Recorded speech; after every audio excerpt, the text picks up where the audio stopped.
What's up, crypto geeks? Back with another exciting video for you guys. Today I have a video actually made up of a lot of information, new information. I got a message about a live stream that was happening with the SEC.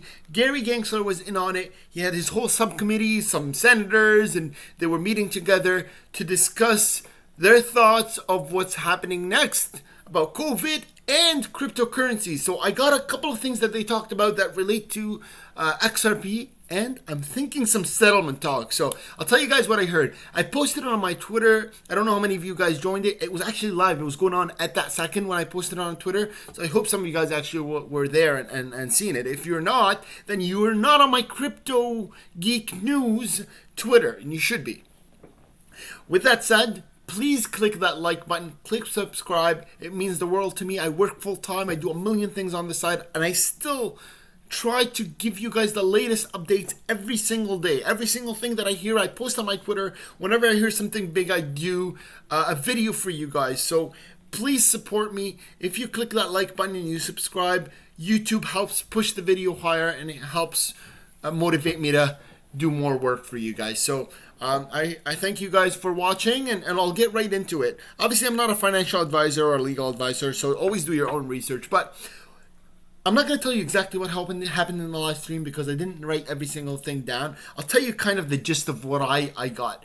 One of the biggest things and the main thing that I actually seen and focused on was during that meeting, normally when somebody tells Gary Gensler that, you know, in the crypto market, these currencies, this and this and this happens to them. His normal response is, particularly after, he got in and he continued with this SEC lawsuit, is they're not currencies, 95% of them or 90% of them are securities. I would say they're tokens. That's usually how he responds.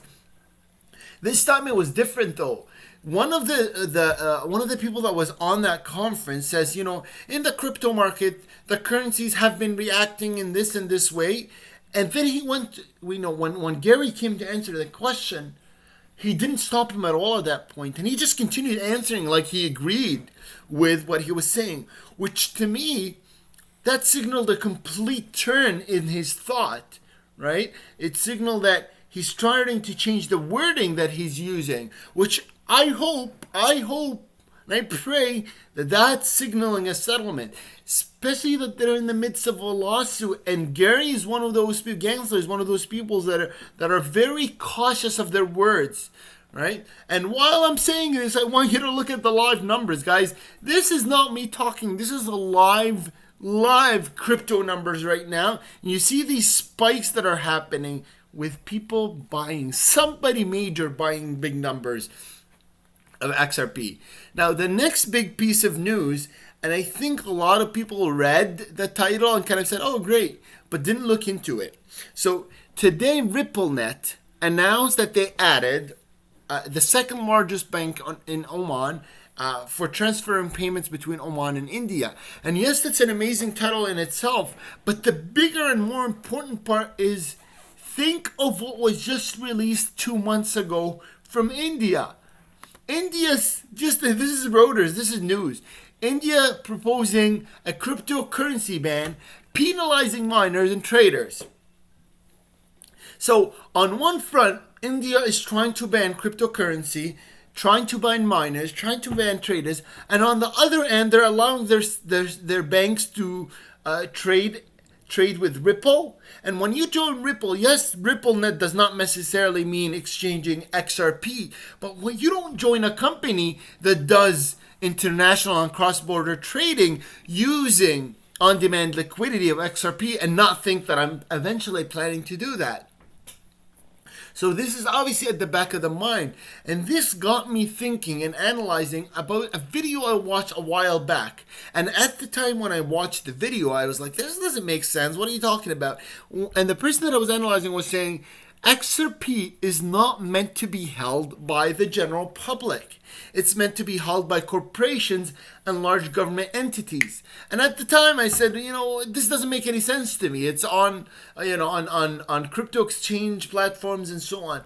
But with hearing news like this, it actually starts to click. Think of it like that. If India is banning cryptocurrency, in their country, yet they're allowing their bank to use XRP on-demand liquidity. Doesn't that kind of contradict itself? And doesn't that mean that they're allowing the banks and the owners of the banks to benefit from cryptocurrency, particularly XRP, and not allowing the general public? Actually makes sense. Another thing, if you look at it, even in the United States, right now there's a big battle, SEC versus Ripple, right? And all of the crypto exchanges, the general public can't buy XRP. But do you think that XRP and Ripple don't exist within the banks? I guarantee you they exist. Ripple itself is an American company. So it exists in the United States. Guys, this is very big. In fact, Ripple is moving at a pace like never before. We moved from Australia, Japan, now the Middle East, and I guarantee you the next step is Europe. In fact, if you look back not that long ago, which bank was discussing XRP as possibly being the European digital currency? Yes, you guessed it. It's France. France eyed Ripple's CBDC ledger for digital euro. Now, if France starts to use it and the SEC is banning, and the SEC is banning the general public from trading Ripple, or trading XRP on crypto exchanges, the banks in the United States, if they want to deal with the European digital dollar, if that becomes a reality, will have to deal with XRP, which again leads to the same conclusion, which is only big organizations are going to have access to XRP. Again, big news, guys. Now, this all turns to the general idea and general strategy that's been happening for years and years and years, which is that the rich keep getting richer. I want to tell you now, and based on statistics, not my own personal opinion, with how many people in the United States do you think the top 1% own how much percent of the stocks in the market in the United States? Is it 5%? 10%? 15%? You guys are still way off. It's over 30%. Again, not me talking, these are the statistics, and I'm going to prove it to you. Exactly 38%. And this is financial accounts holding stocks. Guys, this is happening all over again. You want an even crazier number? A separate Federal Reserve report indicated that the top 10% of households by net worth control 87.2% of the equities in this country at the end of the first quarter. And the top 1% have always controlled 70 to 80% of stock market value since record keeping begun in 1989. And the highest was when? 2019 at 88.1% of the stock market owned by 1% of households. So, yes, we may think that, when somebody speculates or says this crazy thing that it's actually crazy, but the numbers don't lie. I'm going to tell you something else that's crazy, and you might be, I don't think you'll be shocked, but over the last couple of days, I've been recording videos for you guys, and I always start my video, and I always have running in the background live updates of crypto prices, right? If you look at every single video I always have that, for the most part, running either on the spot, live while I'm recording, or it's in the back, one of the tabs. And almost every single video, look at my last video, almost every single video I've recorded, and this is a huge crash, right? The market is dying. It's at 66 cents for XRP, and Bitcoin here reached 29K, whatever the crazy lows. And, we're telling everybody to buy the dip, right? And I bought some of the dip.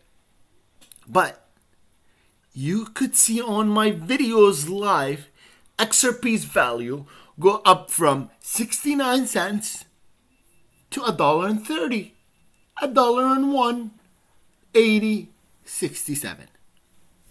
Those are not regular numbers, people. Those are numbers that can't be made with people buying 1,000, 10,000, or even a million XRP. Those are huge investments that are made by the richest in this country and in this world. So they're buying because they know the value that cryptocurrency is going to hold in the coming years. And it's not just XRP. Even Cardano, I was recording a video right before this video and something happened with the mic, so I had to restart it. But Cardano literally in a matter of seconds reached $2.05 and then went back down. People are spending, the richest are spending millions and millions of dollars. And I'm not going to say a specific, an unknown name. Look at Elon Musk. I kept messing his name. Elon Musk. Look at Elon Musk. He literally took a shit coin. Doge was never known ever. Nobody knew what Doge was, or Dog was. Dogecoin. He took it from nothing to 7 cents, 30 cents, 78 cents, or 75, whatever their all-time high is. And I guarantee you, owns the largest share. 11, I was just reading this statistic today. 11 IP addresses own 48% of Dogecoin, or Dogecoin. 11 IP addresses, people. 11. If that doesn't tell you that this market is dominated by the rich, I don't know what will. But you guys have a chance. Anybody that has cryptocurrency right now has a chance. Because you know what? We're the cracks. There's the rich that own a lot, but some of us have gotten in and actually own a decent amount of cryptocurrency. We just need to hold. And they're not going to make holding easy. They're going to make it hard. So make sure you hold on to your XRP and your Cardano. Utility-based coins, guys, is what I stick by. So make sure you do that. Again, a lot of big banks are getting in now on XRP, and this is great news. And I think settlement is not far away. I don't think it's far away. I know I was saying the end of May. Maybe I'm off. I heard a lot of reports, analysts saying the end of May. I know Ripple recently, just today actually, filed for an extension on one of their motions to June 2nd. So, again, that could still reaffirm the May 31st. Or, what I was reading, based on some lawyers and analysts, is that it could be in August, because that's when they're thinking that the discovery as a whole will end. But the language that's between the SEC right now and Ripple has toned down a lot. They're still requesting documents. They're still asking for paperwork. And I told you in my last videos, I said they're going to fight till the last second, because you cannot negotiate when you have nothing. And the SEC, if they make it clear to Ripple that they have nothing to negotiate with, right? They still want to get out looking good and getting something out of Ripple. So they must keep trying and getting as much paperwork as they can. This doesn't mean that there's no settlement. But at the end, it becomes, after discovery, it becomes very clear to both sides whether you have a shot or you don't. And I think maybe, hopefully, my fingers crossed, in the next couple of days we'll hear of some settlement talk. Guys, make sure you click that like button, subscribe button. I'm keeping you guys posted. I'm like on Twitter 24/7. Whenever I see anything that's important to the case, I always post it on Twitter. And like I said, I had that live stream today. I seen it through the SEC, and it was live stream with Gary Gensler. And I was thinking to myself, maybe he'll say a word here and there, and he did. And I posted it on Twitter to give you guys a chance to hear it. So it's, again, Crypto Geek, and make sure you follow me there and click that like and subscribe button. Thank you guys for watching the video, and I'll see you in the next one.